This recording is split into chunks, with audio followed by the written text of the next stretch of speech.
Oh, g'day, Meshy. Hello, James McOnie. Boys. Hello, G Lane. It's day one of the test season. Yes, summer has officially arrived. Who's in our team? What, in our cricket team? Yes. I think it's pretty settled, except potentially the pace attack. Do Right. you go with the Folkes or do you go with the Nathan Smith? Do you go with the Duffy? I mean, Matt Henry is definitely in there. He is, but I'd go with the Duff man. So you got Matt Henry. Yep. You got old Gulliver. No, he's not in the test squad. He needs to go do some more red ball Right, rehabilitation, apparently. I'm way behind in selection chat. Yeah. You got Folkes. You have the Duff man and Nathan Smith. So it's whether they go for all four of those Roosters. I think Duffman's on the rise, isn't he? Yeah, I think so. I don't think you become world number one T20 bowler without having a bit of something. Yeah, I think Duffman's getting a... But then you got TikTok. Tickner is in the fold as well. Loves to bowl it short. I do like Tickner. Yeah, so that's the decision. I think the rest of the team's pretty settled on that front. It's just which seam attack they're going to take. They reckon. I heard your cousin Jacob Oram this morning, Mashi, on the radio. Yeah, what was he saying? Talking about usually the pitch is quite green and quite seam friendly, but they've had some pretty hot weather in the last couple of weeks, so they're hoping that it hasn't dried out too much. But the toss is going to be key. I mean, imagine if we saw 5 days of cricket. Wouldn't be all bad. No, that's true. There's something about a drought. Old Tommy Latham. Was it 5 years? No ton. Is it 5 years? Well, It can't be right. I'm a fan of. That sounds long, doesn't it? Of Cleavers. Cleavers wants to drop him down the order and make him keeper, and I don't hate that I don't hate that either. because he's a good gloveman and put him at 6 or 7, and He's our tactician at the moment. yeah, he's the captain. So Yeah. behind the stumps is a good place to be as skipper. Yeah. But that does rely on Will Young scoring some runs, doesn't it? No, but you get Reece Murray, a few Oh, other yeah, youngsters Reece up the Craig, top. yep. Yeah, like I think Mariu's about time, isn't it? Really, Yeah. you know. Yeah. The thing is that it's always when do you actually give them their shot? Well, I feel like perfect. This is perfect. He plays on it's his home pitch. It's West Indies, who are currently 8th in the world. Is he in the squad? No. Okay. Is it fair to say we that- need to select G Lane? We need to get in there. Is it fair to say that the Black Caps tend to give people their first chance about a year too late as well? Like, there's an opportunity like right now to do this. I think you're right. But I mean, you just wait a year and then you can just The kind drums of are just beating. phase them in And slowly. then we'll just debut them in Australia, 4 tests at Perth. Yeah. Just debut them in Western Australia, game 1, November next year. Although they'll argue that Rachin holding him back was the right thing because he had that incredible World Cup. Yes, True. this is true. So This is true. anyway. Okay. Should we get into it, Meshy? All right, live from the Export Beer Garden studio, this is the agenda for Tuesday, the 2nd of December. The Agenda Podcast, the home of sporting nonsense and claptrap. Brought to you by Export Ultra. On today's show, a massive Black Clash announcement, who we will be talking to later on in the show. Great New Zealander. And the summer of cricket starts for real today. And R360 dramas, which are also interesting. But shall we start with cricket? Cricket chat. McOnie, you've got some cricket news. You've got a clear file there in front of you. What is going on? Yeah, there's a lot going on, and I was on Piney's show on Sunday, Yes. and normally it's all fun times, you know. Last time I was on, I was singing a bit of Coldplay. Look at the cards, the ones the ref showed you, all this sort of thing. Yeah. But there was no singing on Sunday because there's cricket drama at HQ over this NZ20, selling the family jewels to India. Is it a good idea? Yes, people say, the T20, the Super Smash needs a bit of a zhuzh up. Yep. It needs a queer eye. Yes. It needs something to happen to it. But also, meanwhile, New Zealand cricket has been working on joining the Big Bash. Boo. Boo for Bash. Boo for Bash. G Lane's not a big fan of the Big Bash. I'm a massive fan I got of a the big Big Bash. stiffy for One it as well, team. yeah. One team in the Big Bash. So you're just going to further dilute our domestic game by putting one team. Also, Australian cricket, will they want it? They don't want us in their competition. Why would they want us? Well, They're struggling to make it work with them. apparently they do. And apparently it's pretty profitable, the old Big Bash. And if you get called up there, you get lots of money. I'm sure your mate Dan Vittori got a lot of money when he went over there. Well, the thing is, Vittori played quite a few seasons in the Big Bash. He played in this, I think it was Sydney. No, he played for the Heat or Sydney. Yeah. No, the Heat was McCullum. Yeah. And so... Opening with Chris Lynn, yeah. So that worked for him. That worked for him. And I think if you open the doors and Kiwi players become domestic players, it's like the Warriors being in the NRL and the You know, the Auckland FC being and the Knicks being in the A-League. But I suppose the argument for that is that at the detriment of our local competition? So look at the local league competition now. Do you follow the Waikato Cougars anymore? Do you follow the Canterbury Panthers? You know what I mean? Like having the Warriors. Canterbury Panthers? I don't know. Do you know what I mean? And the basketball competition used to be a lot bigger than what it is, but it's not anymore because the Breakers is the pinnacle to go and play in Australia. It feels like we're just kind of watering down our own domestic scene to benefit Australia. Yeah, and what I'd say to that is I don't really give a shit about our current domestic scene, and I want a team in the Aussie League. Yeah, well, and I totally hear your side of it. No one in the Super Smash who's been the top performer has been a current Black Cap anyway, because they run at the same time as the Black Cap season. So you're missing out on top players anyway. So maybe just a little bit of a shift of the season, you could actually accommodate the Big Bash thing and still actually get some Super Smash with top players coming back from that comp. So do both, you're saying? Yeah, do both. Why can't you have both, like the El Paso Taco thing? The only thing that I object to, G Lane, I've got nothing against all these ideas. I love a good idea, but it's the idea of like you need to pick our idea, otherwise your CEO gets the sack. That's the only thing I think is kind of shite. So if someone came in and said, okay, G-Lane, here's what we're doing with the ACC, you like it or you get the sack. I know we'd celebrate, Mashy, but at the same time, we'd come to your place for drinks. Yeah. but if you guys all voted me into this position, then rightfully you can vote me out. It's quite interesting, isn't it? We have no vote when it comes to you, G-Lane. It's a dictatorship. But that's the whole thing. To me, it's like, it just smells a bit fishy. I reckon that if you're going to do it, like, for example, Vittori, he's a coach for the Australian team, right? Yeah. So he didn't get that job by going, psst, Zampa, come down this dark alley and I'll show you the best way to do it. He went through the front door. And so I'm just saying, go through the front door like any normal person rather than going around all the associations and going, have we got the numbers? Yeah, and if this is our idea and they don't like it, then the CEO can piss off. And so I reckon that's the stuff that doesn't sit well. It's like you can still come forward with a proposal. There's nothing stopping you. They're actually trying to buy something that's not for sale. So again, it's like it's cool, but they. But I think the NZ Cricket, or Scott Weening, the CEO, is saying pump your brakes. We'll have a look at all the stuff on the table, and they're objecting to that, to the due process. I'm like, just let it. You know, you can't. First of all, this thing isn't for sale. You've come in 6 months out. It's like, just chill out a bit. You know. And you get, if you sell it offshore as well, the control goes to India for life. When do you actually get it back? With the family jewels? But do we need it back? Yeah, I think it makes me jealous. Should we just become IPL light? The thing I get frustrated is you look at the South African T20 League and the West Indian one, the Caribbean Premier League. Both those countries have probably got a similar terms of player pool in terms of and resources. They've got competitions that are both wildly successful and profitable. What, the South African one? Yeah. But they've got no... Because of that, it's killed their international season, though. Well, I mean, they've only got 9 hours of cricket. Have you done your research, G-Lane? Is bilateral cricket... G-Lane! Oi. Come on. Is bilateral cricket over, though? Because, I mean, who cares anymore? It's going to be like But it's a bad example it's going to be like the NFL. It's going to be like, they don't celebrate their national team. They celebrate the competition. So, you know what I mean? Yeah. Like, no one gives a shit about the American basketball team. I know, but what's to stop players going to that South African league as well? Because Kane's played. Oh yeah, they're all going there. That's the thing. Well, our players are going all over the world anyway. Yeah. To competitions that are wildly successful, and we're sitting here going, oh yeah, we're just going to farm them all out. Why don't we do one of our own? Well, it can happen. Yeah, it can happen without actually having to sell everything away. Because I think the problem with the investment money, it's going to be good for people.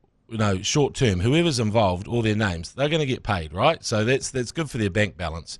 But overall, I think it's bad for their mana. I think you should probably do it. You got a mana meter on the go. I've got a mana meter going because in the end, you should probably do it in a way that doesn't sack someone who's done a pretty good job for New Zealand cricket, who's turned a loss into a profit, where you've done this brinkmanship, so to hold a gun to their head and say, has to be our idea, otherwise this guy goes. I mean, even if they did that to you, G-Lane, I'd be probably sticking up for you as well. I mean, reluctantly. But the thing is, I think a few of us here would. Is that a compliment? I don't know. Reluctantly. Reluctantly. But, I was raised in a way that you just go, wait a second, So you're getting rid of the guy who you've been praising all this time. And I'm talking about the New Zealand Cricket Board, because the only way for him to get sacked is for the board to. So that's the problem, is this consortium have come along thinking, we've got the numbers around the board so we can make this very difficult for a guy who's actually done a good job. I think that's unethical. That, in my opinion, that's unethical. Seems quite Australian. Australian businesses, that's how they roll. The board take over, sack the CEO, sell the business. Sell the business, you're gone. But the thing is, like, if I was Fleming and Vittori, I wouldn't want to have my name on this, because I don't think it's a good look for them, because their whole brand is great leadership, and I think this doesn't look like great leadership to me. And so for them to and I know they're probably just figureheads and just getting paid whatever it is to be part of it. It's like, I think do it. I think they've got franchises that are keen to buy in. Both of them. Both of them are directors of cricket. One of Chennai, one of Hyderabad, who have got multiple teams around the world. So I think they're keen to get amongst. Yeah, but that's the issue. Is I think what's happened is the investors, now that they've seen that it's at the expense of somebody who is kind of respected in cricket, they're backing off now. I've heard the investors have gone, oh right, this is how it's being done. We thought you had the backing of New Zealand Cricket.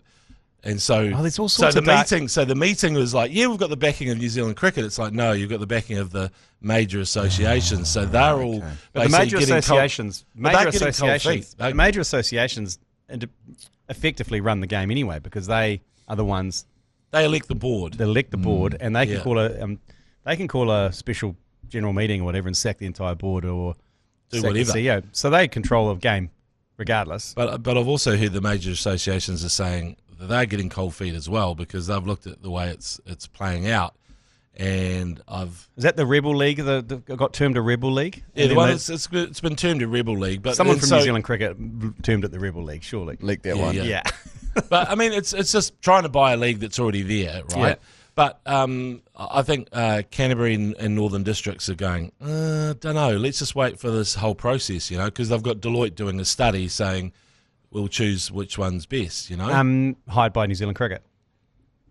Yeah, but it's an independent study, isn't it?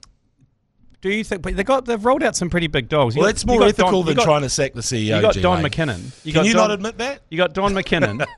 He's a big swinging dick. You've been phoned by them. That's right. You've been phoned by them. So you're on the take. And obviously, Vittori, you went to school with Vittori.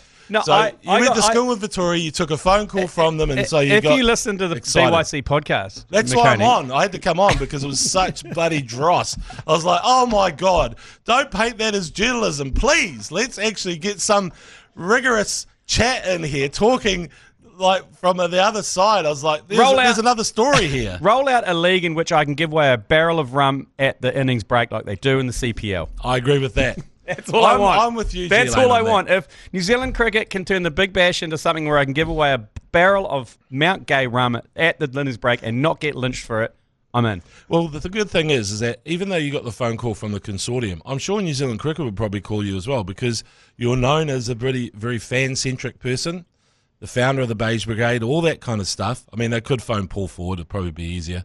But yeah, he'd make more sense. He'd pick up. Yeah. But the thing is, I think the whole idea of making it better for fans is something that should happen, right? Yeah. Everyone agrees with that. But I don't think it should be at the expense of a CEO who's kind of done a pretty good job for New Zealand cricket.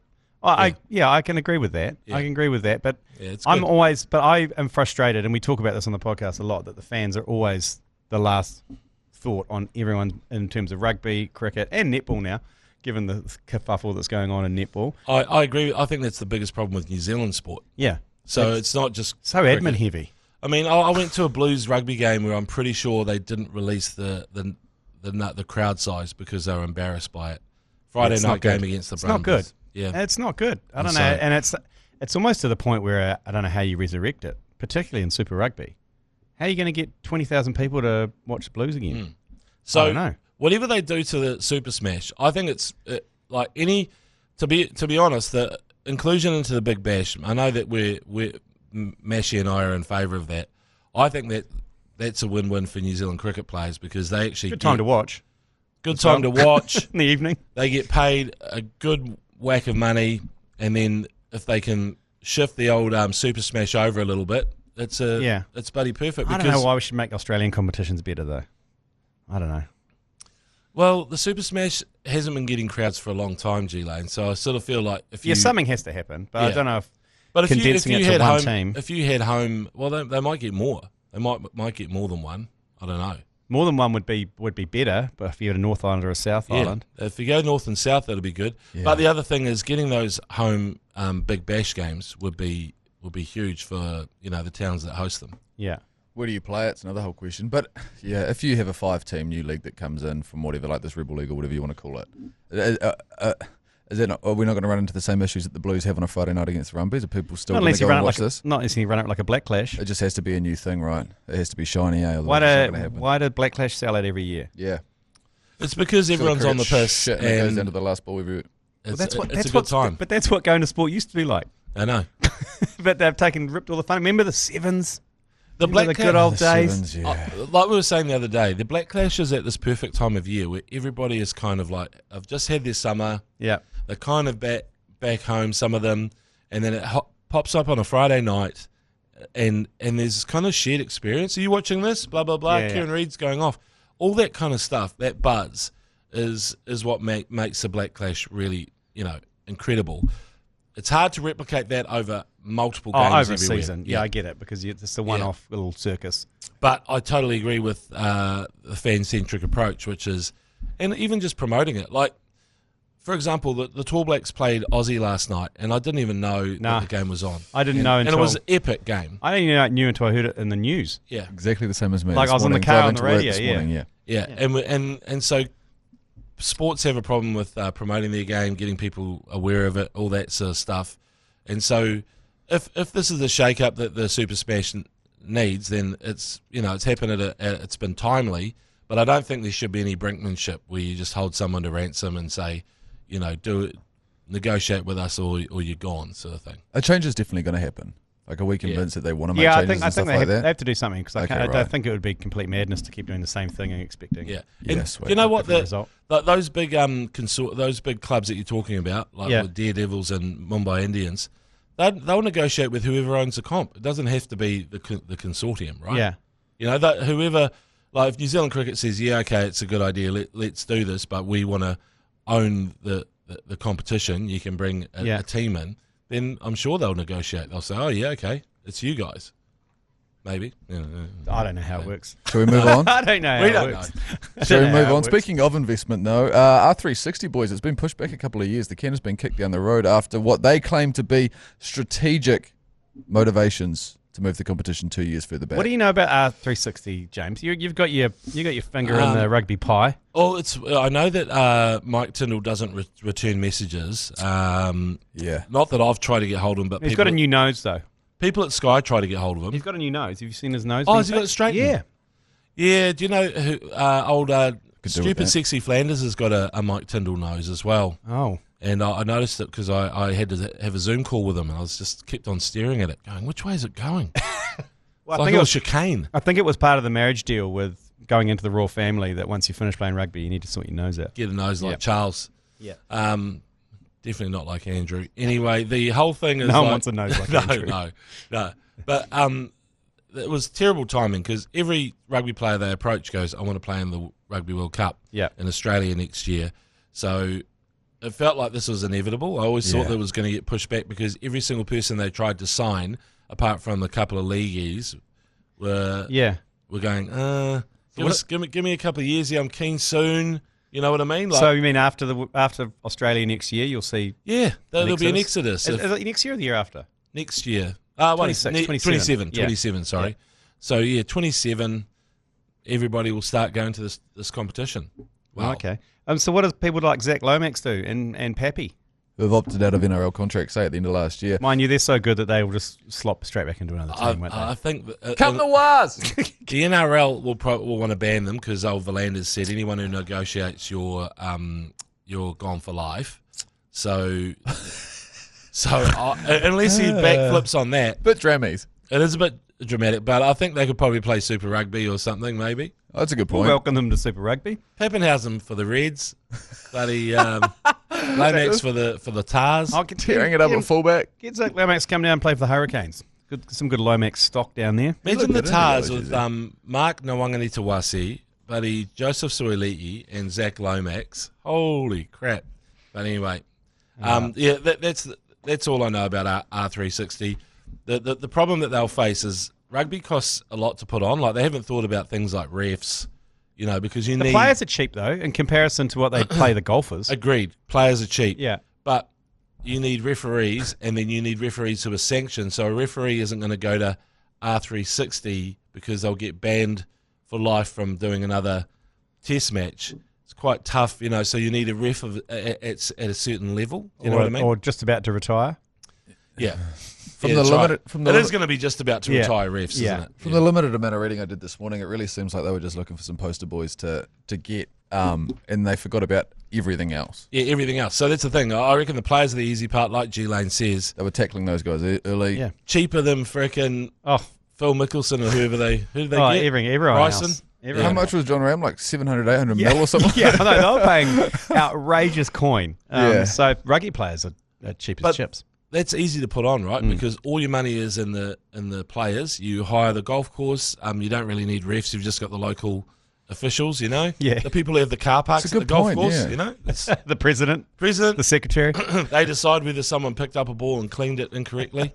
Then and that's it. And then you've got yourself a tournament. Whereas with rugby, you've got all that other shit. There's a lot more moving parts. Yeah, yeah. In rugby, you need ambulances. You need the whole shebang. Yeah. It's big. That's right. So, we've got going to take a quick break, Meshy, because we've got a special guest and a special announcement to do with the Black Clash, actually, which we touched on before. Righto, joining us in the studio, Meshy. Yes. Special guest. We've got William Waiirua. Hey, kia ora, Morena. How are you, mate? All right? Man, fantastic to be in this. What an establishment, man. It's beautiful in here. Yeah, some people have compared this to a teenage boy's bedroom. Well, the boxes look like the teenage boys. Yeah, in fact, fair observation. Actually, it's interesting you pick out the box actually, William, because we've got some big news. We've been involved in this event since the start, and it's one of our favourite sports events of the year. And I think it's grown into potentially one of New Zealand's biggest sports events, and most popular anyway. It's one massive party. Is it fair to say sports adjacent event? Oh yeah, absolutely. And I think that's probably why William signed up to this. For the fact that it's more a party than an actual sports event. But you are the latest announcement in the Black Clash. Congratulations, yeah, mate. Oh, mate, the Waiirua wildcard. Yeah. I'll take that on board, yeah. I actually was with Millsy at a rugby game. It was All Blacks sort of 15 against a parliamentary team, and I was playing for the parliamentary team. And some of the All Blacks were playing, like Scuttle Nehe was playing, Reno Ranger, and I was like, and then Cole Mills at lock. So I was like, and we're having a beer afterwards. After we had got smashed, the parliamentary team. And I said, mate, you got to get me in. I bowl up good. I used to open the bowling when I was younger. Yeah. He's like, when was that? I was like, under 8s. He's like, and then then I got the call up. So it was all, cheers, Millsy. Yeah, and I hear a rumour that you've been having a few nets. How'd that go? Yeah. How'd that go? Mate, yeah, that's... I've looked up to Millsy for a long time, as we all have, and any of the Black Cap boys, and so just him coming in was intimidating. Him coming in like with his action straight then, and I was just like, and I had every pad you can have on in a cage. In a cage, and it was like, I've been in nets where it's sort of the open, but this one was like the hallway. Yeah, and it was just First ball out, next ball he started dropping them in short, and I said, I don't wanna. Come on, mate. Come on. If it makes you feel any better, a similar situation happened with Sir Brian Lara a couple of years ago. He got on the gin and tonics one morning at in the Mount. Is that right so far, this story? Yeah. Morning. And then not other than the morning. He'd been out of the golf day. That's right. And then Mills ended up pinning him on the length as well. So it's happened to 5 better cricketers. I think also, William, you're a victim of what Jeremy Wells did to Kyle Mills, because we played this Tradies 11 game, which is just a festival game. And Kyle came in to bowl at Jeremy Wells, and Jeremy put him through the covers twice in a row. Oh, wow. Beautiful cover drives. Sheesh. And for Millsy, it was like, I'm not having this guy. Yeah. And so he started to wind up. And he actually said from then on, he goes, I'm not taking any prisoners anymore. I'm sick of just serving up half volleys. And then not long after that, he pinned Brian Lara. And then obviously you've come along, and he's on this this journey. he's not taking any prisoners now. That's right. So I've learnt the hard way. I feel like ex-Black Caps and cricketers have nothing to gain from these games, though. We talk about this all the time. Like, hopefully you've got something to gain from this. You can have a swing of the stick and get some runs or something like that. But these ex-cricketers, they got nothing to gain. Hey, I must admit, I've seen some footage, though, of your net session. You've got a good setup. Oh, is it tidy? You got a tidy little setup. I've watched cricket a long time and I've just mimicked a lot of stuff, so I'll just take that out there. I've got a really good leave. That's important. That's where I do my best work, is a leave and sort of when you play down a leg, like a little leg glance, and you got the bat over the top. Nice. I love that. I think you've got half the. This is half the thing about cricket. Yeah. Visually, you've got to look good. It's an aesthetic-based game, though, isn't it? Cricket. Yeah. If you leave the first nut, I reckon that's some real BDE. If you just leave that first one, leave it, and then it probably hit the middle stump. Because cricketers are quite judgy. I don't know. I mean, I've hung out with a lot of cricketers, and they're quite judgy. And when someone goes in to bat and their setup is all crook, they immediately judge you hard. Like, I think even who was the NRL guy from last year? Thurston? JT. Yeah, JT. Jonathan Thurston. Great guy, by the way. Mate. Man, he was a legend. Like he was going around just giving tequilas out. But his setup, like the crease, you could see all the cricketers go, it's such a shame. He was such a good guy. Well, that's something I'll be thriving in, is a good setup. Good and setup. that's about where it ends. But Starts it's good, and ends. I've seen it, and it's good, because you'd let it and go, he's played a little bit of cricket. Well, I sort of have taken that from sort of Roger Twos and Matt Horn. Okay. There's some interesting role models. Yeah. Not your Martin and Carl Crows. Bulfin. Carl Bulfin. Yeah. The Central Stagger. Well, I am from Fielding, so I used to go and watch a lot of the Stags. Carl Bulfin. Carl Bulfin. Carl Bulfin was one of the greats with the hair. Dreadlocks. The dreads came steaming in. So I've got a lot of love for Bulfin. Oh, okay. And Blair Tickner, obviously, you'd be rooting for the TikTok Tickner to get the call up today. He's a good man. Yeah, amazing. Yeah. That's a thing. So I've got like those guys. I've just really learned off them. Yeah, I really love Twos and Horn. I just loved Horn without the visor. Like, what was the helmet for? I know. He just Martin Crowe. You remember was that? I was like, what the heck? Yeah, why are they? What is that? Yeah, they just had. What the heck? Baseball lit out. It was. Yeah, it was a time, that one. Because I think the only other option there was the perspex. Yeah, that's right. And if that all fogs up, that's John Wright was a big fan of the perspex, and then. I don't know how they. I've never worn a helmet till the nets. I've never actually worn a helmet till the nets of Millsy. It's quite. It takes a while to get used to. Yeah, I think that's why he bowled me out first ball. That all he's played cricket before. You're going to fit in. You're going to fit in really well in the cricket changing room. And I just a word of advice: watch out for Vittori in the showers. He's a huge nudist. Plays a straight bat. Huge nudist. Plays a big straight bat, but he's captain as well. Yeah. And new members of the team. Undies on in the showers. Undies on. I had full undies off. This is full nude. But he's also been known to go to new members of the team, strip himself naked, and then impose himself and says rate your captain, and then you have to rate him out of 10. So it's one of the most. He's been moments. Always known for his line and length. Yes, he has in his arm ball. Yeah. Hey, tell me about. Did you wear a box in the nets? Oh mate, this is a stitch up.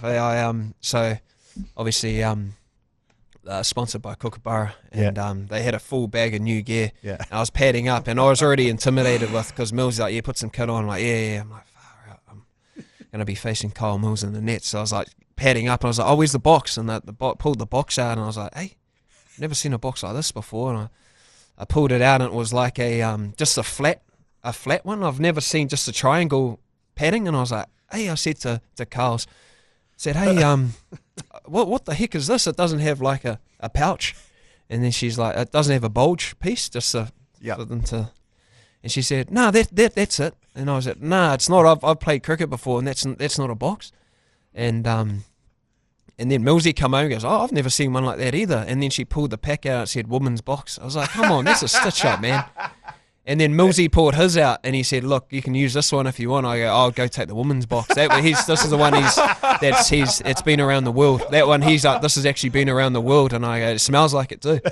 You don't want to. It was brown, it was a brown and it was in a jock strap. And he said, you're more than welcome to use that. And it was big. And I said, whoa, mate, like again, you've been known for your line and length and your bowling wasn't too bad either. And he had a bit of a chuckle, but yeah, I ended up putting that on anyway, and it was on the big side too, the woman's one. So I had to would have needed the one in behind you, probably perfect size. Well, maybe a little bit smaller would have been better. These are all actually signed by the very first Black Clash. So really? Got Brendan McCullum. I think Flem's up there somewhere Stephen as well. Fleming. There's Kieran Reid up there. They were the ones. They were the team. Were they worn by? Yes, they were the team issue box. They were just disappointed because Kieran Reid's got the biggest, doesn't he? Yeah, Kieran Reid's got the biggest box. That checks out. Yeah, that does check out. And then so you're gonna have to get one of me up when I get mine. It might be a touch smaller than we those just want the female one. Yeah, the flat one. It was a stitch up. I said to them, and it's just like that would cause more damage. More damage than anything. When I actually went to field to adjust, it was actually on my thigh. I was like, shit. Come on, man. I went to adjust as he was coming down. I was like, oh, jeez. It was down by my kneecap. I was like, had to rise it back up. I wore 2 pairs of undies.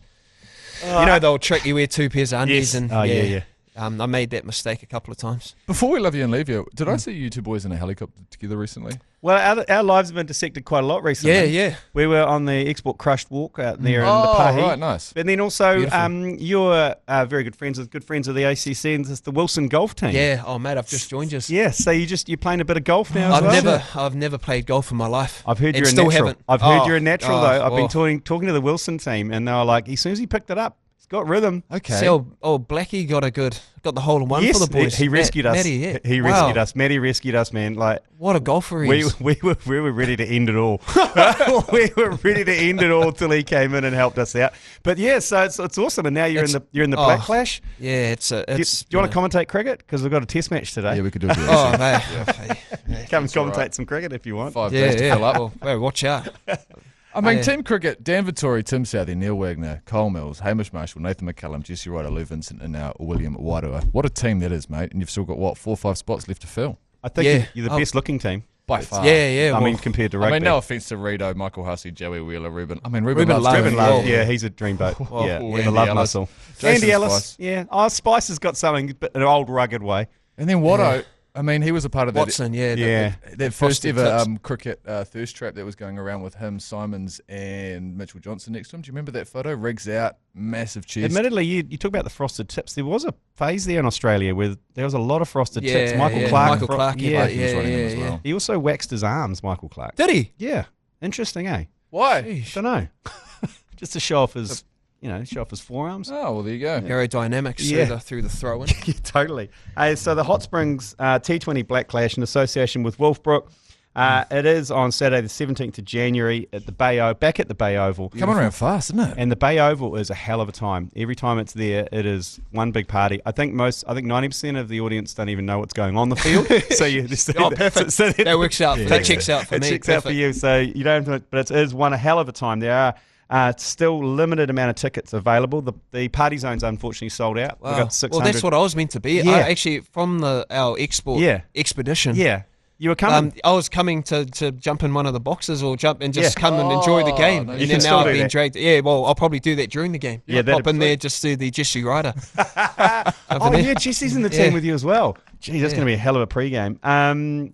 Excellent. Well, thanks for coming in. I also wanted to share of actually the only person at Palmy Boys, don't play cricket at Palmy Boys, to get sent off in a cricket game. You? Yeah. Over appealing and overshining of the ball. No shit. It was my teacher from science was the umpire, and he knew that I was a bit of a jokester, mucking around all the time, and I appealed every single delivery of my bowl. One got hit for 4 wide, and I appealed every single delivery. And then when I was at slip, I was fielding at slip, and I appealed every single ball. He goes, if you appeal again, I'm gonna send you off. And then one actually nicked off the pad. I went, oh, that's legitimate. Get off. So I got sent off, and then overshining the ball. He goes, bowl the ball. And just working the groin. Working the groin. It was for me and the ball, that one. So overshining, and he said, bowl the ball. And then I got actually sent off after that. Serious, and that is a no lie. So Mr. Clark, if you're still there, Mr. Clark, science teacher, yeah. I could understand them overshining. Chemistry. Some of that could be, seen as just you self-pleasuring on the field. And it did. It was seen like that. Yeah, okay. And the over-appealing, that appeals to me, no pun intended, but you should do that at the Black Clash. When you bowl your over, I want you to appeal. As you get stroked through the covers for 4 or 6. I want you Richard Hadley as well. Yeah, one down, one up. Yeah, well, I got another quick story for that one. I saw a guy who looked like Richard Hadley, which I thought was in BP in 2004. Yeah. And he goes, I'm not Richard Hadley. I go, mate, can I get a photo? He's trying to get a video. Richard, lovely to meet you. Can we get a photo? He's, oh, no, I'm not Richard. But, oh, no, we'll take it. And we both just sat there. Like one up. He wasn't even Richard. I posted it up and said, like, they met Richard Hadley. And there was, that's not Richard. He was Māori. Up in Gizzy. So, lovely to be here with you boys. Oh, thanks for coming in. And he had a moustache, though. Oh, he had a moustache. Yeah, he had a moustache. And a sweatband. A sweatband and a moustache. On both wrists. Okay. So did he bat left-handed and bowl right-handed? Did you ask him that? No?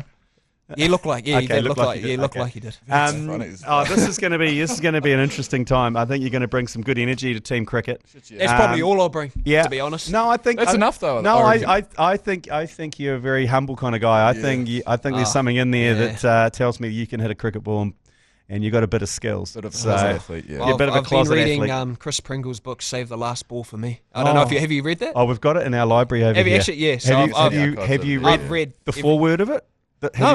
So have a read of the inside sleeve where it talks about. It's amazing, eh? So it goes. The 6 balls to Bruce Reid. Cricketers are the best. Did he use a bottle top in Pakistan? And did he that woman? It's in the inside cover. Good, how good is that? Okay. I got it as a birthday gift about 5 years ago. How'd you know? And it had a sticker on it, $1.50. It must have been from the op shop. You're happy to cruise through the ACC library there. We've got every autobiography. And how good is that? So that's amazing. Did you see the bit in the Pringle book where he said he was bowling at the death at the SCG? Yeah. Have you read that part? That's what part I go. That's my. I'm gonna. Is that your motivational? That's my motivational thing. He is bowling at the death at the SCG. He's coming back to his mark, and he heard a woman cry out, "Hey Pringle, turn around! I'll show you my tits." and he and he did. And he went in. He turned around, and she did. And he goes, "Yeah, a couple of right arm rounds." I added that last minute. I thought it was a nice touch. We need to get you the Crow style. I think that's that'd be a good read. Jeff and Martin Crow do a chapter each. I think that'll give you some inspiration. Oh, the back and forth. Yeah, that's good. He played a bit of Central Districts cricket. I think. Martin Crow. Yeah. MC. So there you go. Excellent. Thank you, William Waiirua. Looking forward to you being in the Black Clash. And thanks for coming in. Excited. Thanks, boys. Appreciate it. Thanks. Yours, please. Brought to you by Export Ultra. William Waiirua, a really nice guy. Yeah, he's going to be good in the Black Clash, William Waiirua. You spent any time around William Waiirua, James? Yeah, I have. I emceed an event with William Waiirua. When he told his story, you could hear a pin drop. It's an incredible yarn about that day in Afghanistan where he basically put his body on the line, went in the line of fire, rescued one of his mates. But what sort of caught my attention at the time is when you sleep out in the desert on your Hummer or whatever, everybody's got their designated spots where they sleep. Yeah. Like some people like to go underneath where the scorpions are. Some people like to go on the roof or on the bonnet, and it's like quite interesting the spots where you sleep in the desert. Are you talking about the Victorian Cross winner or William Waiirua? Oh shit! The YouTuber. I thought I've got the wrong William, haven't I? You have. I was like, in my mind. I was thinking of Willie Apiata. If Willie Apiata was playing the Black Clash, wow. And there you go. William Waiirua, I was like, damn it. He actually, when you were talking this through, I was like, oh shit, I didn't know he was in the military. But weirdly, I thought that checks out actually. I was like, he's kind of athletic enough too, yeah. Okay, William Waiirua lives out in Te Atatū. Yeah. He's a Te Atatū boy, is he? He's actually, obviously, as we know, an incredible dancer. Was robbed on Dancing with the Stars. He's natural talent. He was the best by freaking miles. Loose, isn't he? Yeah, incredible athlete. The one good thing about him in the Black Clash is that he will pretty much, he's whatever he does is going to be funny. Yeah. He's quite good at just even with a look or a glance or just a pat on the bum. Yep.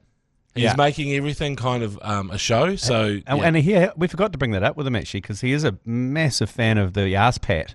So that happened. It's a little less now in the cricket field, but for a while it was rampant. Yeah. The arse pat. Anyway, let's get Willie Apiata though. Try and get him for the Black Clash. That would be a great idea. You wouldn't want to. You're not going to bowl a short one at him, are you? Jeez. Yeah. That innings break G up from Big Willie Apiata. Oh yeah, true actually. Holy heck. Yeah, it'd be better than the pre-match G up that you get from Lee Hart. I can assure you, want to go down to the last ball with Willie Apiata's. I should add that interview wasn't run, so if I'd actually heard it, I think I would have known it was. Yeah, you definitely would have. I would have probably. But we're doing that thing where it's just getting slotted in. I just saw William. I went, oh yeah, you got him. We got him. Yeah, you got him. Right, the microphone button on the iHeartradio app, push it, send us a message, and we'll get to them throughout the week. We really appreciate them all. First one, yours, please. Chaps, bit of admin. Yes. People overseas can't text 3236. It doesn't work. So can you sort us out for the Boxing Day test somehow, another way? Love these fuckers. Yeah. Gotta go. Yeah, I can suggest you go to the ACCNZ.com. And click on, what was it, in the win section? Live events. Go to the live events section of the website and you can register there. You're interested around coming to Melbourne. Like I was saying, you can get land packages or flight packages as well. Good shit. So that's the best place to do it. Great logistics. Yeah. Hey, what about old Liam Lawson? Have we had word? I mean, tomorrow we find out. Tomorrow, overnight tonight. I think he's going to get locked in. Surely. Yeah. He's doing ads and promos and stuff for them. If they did drop him for Sonoda, that seems like a really odd thing to do, given he's beaten him this year. Yeah. Regularly. I know. And Sonoda's a bit of a dick. And he's Honda. And Honda are leaving Red Bull. So none of it makes sense. Yeah. So, because is it Lindbold? There's another young Red Bull driver who's apparently going to come into Racing Bulls. That's kind of almost the next big thing, eh? And then old mate Hadjar's going up to partner with Strap-On. Oh, is that right? Interesting to see how he goes, because no one's ever succeeded with the Strap-On. We might have to get another Matt Heath F1 corner tomorrow. Oh, no. Yeah, I know. Next one, yours, please. Just watching Monday's potty on Monday evening. Fuck, it warms my heart to hear Keezy's story about how he absolutely butchered the anthem and then had a hissy fit about beer tab. Because fuck, he comes across as fucking so proper and fucking little angel. Fuck, it's a good yarn. Carry on, boy. This is good shit. Okay, so James McOnie. You'll love this, McOnie. Kiwi Pong World Series Saturday. Yeah. Saturday midday till 4 o'clock. Yeah. Well over 100 teams, all in dress up. Mania and Keezy were a team. Mashy and myself were a team. Yeah, I was following the socials. So we were obviously emceeing it as well. Technically, Keezy was supposed to MC throughout the day with Beck. Didn't. That's fine. We ran the cutter on that. He had one job to do, and that was before the live broadcast where we started the tradition, which we do every year with Kiwi Pong. The finalists stand up in front of the stage, arm in arm, and we sing the national anthem. Yeah. He started with this version.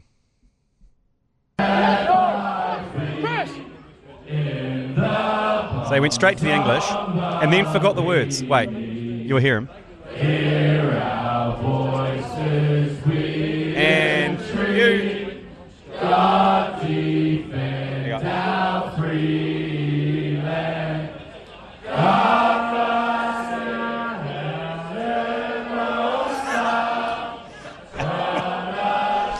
So at the start there, you can hear Isaac Salesele trying to tell him, no, you've got to do, usually it's the Te Reo first, but then he had to stop everyone down and then made everyone sing the Reo version, which he hummed because he didn't know the words.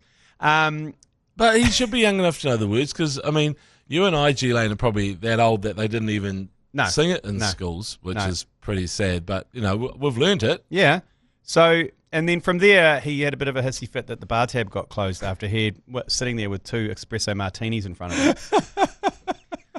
to a junior member of the team. Demanding it be reopened for him. The bar tab. Yeah. Which he'd been on the teat of for the last 4 hours. Yeah. Of which, might I add, the ACC picked up. Hodaki didn't. Yes. So this is the Hodaki leeches just sucking on the teat of ACC. Well, ACC. that's the thing, actually, McOnie. It was my partner, Loz, that had to make the phone call to the people that were still back at Sweatshop going, hey, guys, look, we've paid the bar tab. We need you to shut up shop now. If you could just leave it.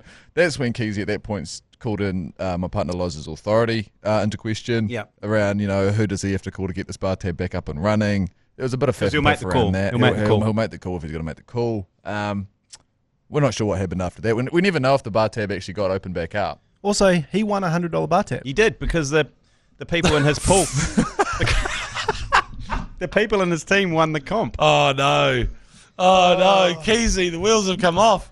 Where was the venue? Oh, was it at the Sweet Shop? Sweet Shop, It looked really good, didn't it, on socials? It was great. It was a great day. Yeah. Yeah, it was good. We had basically anywhere there was a flat space, there was a beer pong table. Yep. And the deck was great, because when you weren't playing, you could go on the deck and have a couple of beers and then come back inside. So it was a good setup. We did all right, actually, you and I, Lane. I don't think we really talked enough about our performance, but it was fairly decent for an ACC performance. Anyway, last one. Yours, please. G'day, fellas.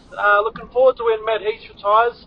He's going to get the crossroads of starting a political party or a sporting cult. Regardless, he's got my vote, he's got my pledge. Let me know where to sign. You can have 10% of my wages and all of that jazz. Yeah. Keep up the good work. Vote Super PC. Better living, everybody.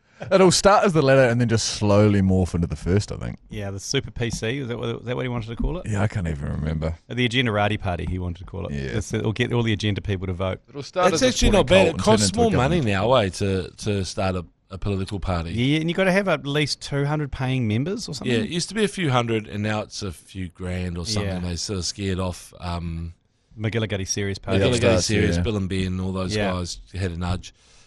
So the thing is, why not though? The Agendarati Party? Yeah. Well, I don't know. Do we need a sponsor or something like that? It feels like it might require some investment. Would Keezy sponsor it? Keezy would. Yeah. No. I want to know. He doesn't part with a lot of money. I want to know what happened to the espresso martinis and whether they were. Did he send them back? Hell no. He probably sold them to some punters around him. We've paid for them. Did Loz pay for them? Yes. I imagine so. She's good like that. Wow. Oh, he got his martinis anyway, so that's he was going to make the call though. Yeah, he was happy to make the call to open the bar tab. Meanwhile, these guys were off to Rufus. I was running a charity golf day. We had other people had other things to do. Your golf day looked mint. What was where was that? Up at Vauxhall Primary Golf Day. That was the Vauxhall Primary Golf Day at Waitemata. Yeah, Waitemata. Yeah. That was good times. I know. Maybe I saw a different golf day, but you might have seen the November one, the Braintree one. Yes. Oh yeah, yeah, that was good. We're going to get out of here. Let's go commentate some cricket. Is the weather looking good before we move on? It's looking good. Okay, we'll see you all on the commentary this afternoon. Win the toss, bowl first. Win the toss, bowl God's first. sake, Please. Chirp. You've been listening to the ACC's Agenda podcast, brought to you by Export Ultra. For more episodes, like and follow on iHeartradio or wherever you get your podcasts.